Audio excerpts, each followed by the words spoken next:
This is the Unit 7 presentation, History of Theater 1, the much abridged version. So why study history? Because history repeats itself and we find connections between our past, our present, and our future. Anyone who says differently is probably running for political office. This is a really fun interactive timeline, and you can literally scroll through time to see some amazing breakthroughs and how they coincided with what was happening in the rest of the world. You can copy and paste this address, or I've provided a link in the Unit 7 items that you can use to explore on your own. Remember, you can't open this in Internet Explorer.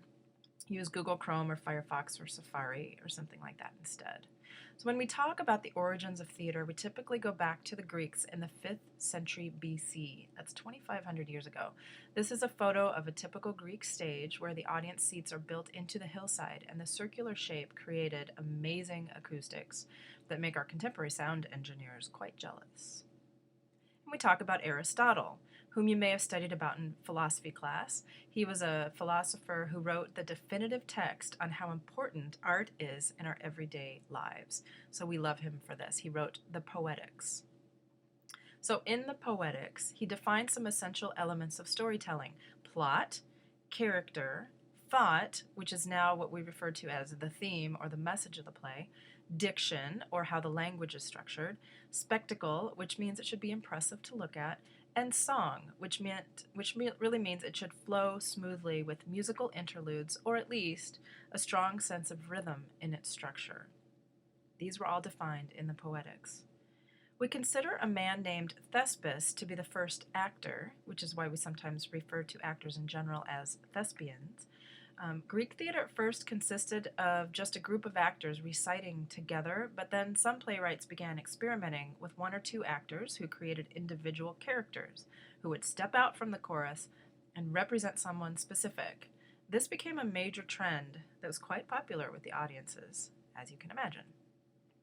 So now you may be wondering, okay, sure, but what does that have to do with modern drama? Well, certainly we still use the structures that Aristotle referred to: plot, character, thought, or theme, diction or language, spectacle, and song in our plays today. Even though a lot has influenced drama and theater productions in the last 2,500 years, we still hang on to those structures. So let's jump up a few thousand years in this timeline.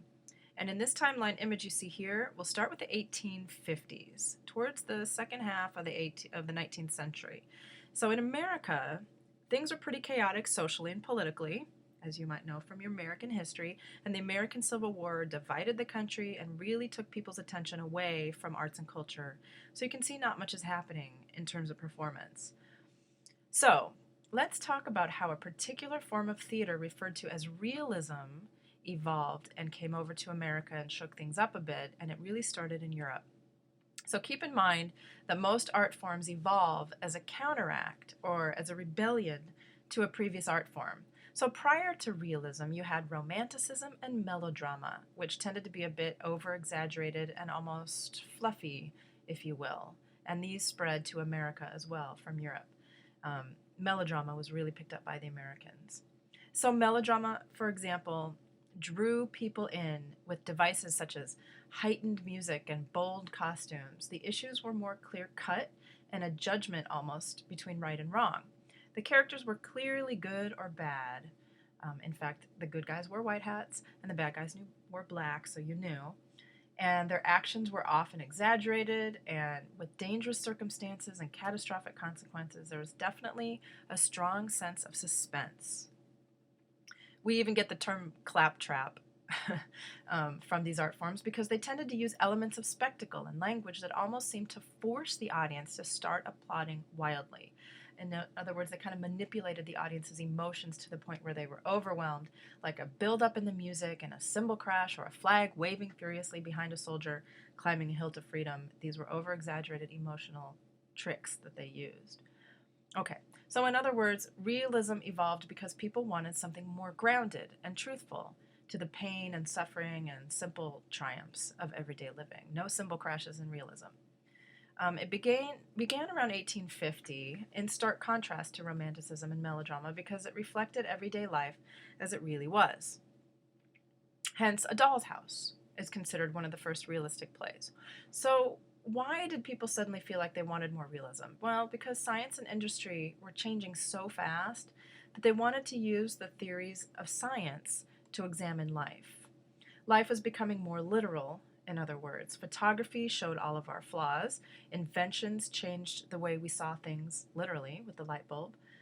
The Civil War was devastating and people needed a real outlet for their frustrations. And of course, the scientific method, which means you literally examine things through a microscope, formulate theories and facts, and come to a conclusion, like solving a puzzle. So here's an example of the difference between a painting and a photograph. You could say the painting is romantic and the photograph is real. Well, all art forms went through the same transition, for better or for worse. And speaking of science, we have to mention Charles Darwin, who developed theories on evolution using the scientific method. Artists thought, well, as long as we're examining our physical characteristics and how our environment has changed us, let's do the same with social characteristics and what happens to people and their emotions. How are people affected by their environment's heredity and surroundings? Again, think of Nora in A Doll's House or Troy in Raisin in the Sun. How are they affected by their environments? A very big question that Darwin really influenced. Another major scientist of the time was Sigmund Freud, who did just that. He studied the impact of people's environments on their psychological states. You can bet that artists were lining up to get a hold of those ideas. Character studies were all the rage. Playwrights loved the idea that people are extremely complex, not just all good or all bad or all romantic, as they were portrayed in earlier times. And last but not least, we talk about Karl Marx, everyone's favorite Marxist. He wrote the Communist Manifesto and was a revolutionary socialist. He founded Marxism, and he brought out the fight between the proletariat, or the people, and the bourgeois, or the upper classes. How did this impact theater? Well, he shone a spotlight on human oppression, poverty, race, and gender in a way that kept playwrights frantically creating characters that could also bring up these issues in a dramatic setting. So how did realism affect theater and drama itself? What really happened with all these crazy ideas about reality?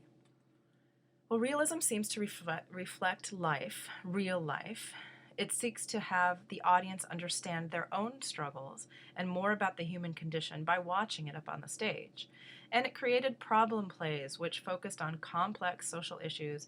There wasn't necessarily a clear answer to the problems presented.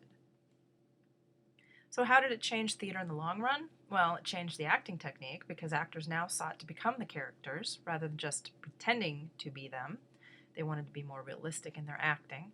They studied method acting developed by Stanislavski. The dialogue reflected real life, and the protagonist was of the people, not just a hero, someone who often didn't know how to face the struggles he or she faced, and therefore the audience could identify a little bit more. And staging was definitely affected, how things looked on the stage. The scenery had to look more realistic as well as the costumes. So these artists were definitely changing their style as well. We often call Henrik Ibsen the father of realism because he said, the play is to be a picture of life. Some audiences were shocked and appalled that Ibsen would dare write such characters, like a character like Nora, who would leave her family. He helped to usher in this new form, but not without controversy. People thought they wanted this, but sometimes it was a little too real. He wrote A Doll's House about women's roles and rights, Ghosts about mercy killing and disease, Enemy of the People about political corruption, and Hedda Gabler about alcoholism, suicide, and infidelity. Not light themes, but certainly realistic. So even though realism was just beginning, it was only part of what was happening in other avenues of drama. Like, there were still melodramas going on, operas, naturalism came along a bit later, which toned down realism a bit while still keeping it realistic. So you can see how drama and theater do not exist in a world all their own. They are continually affecting and being affected by the world around them, by the cultural, political, and social trends of everything else around them. And this brings us almost to the end of the 19th century. The end.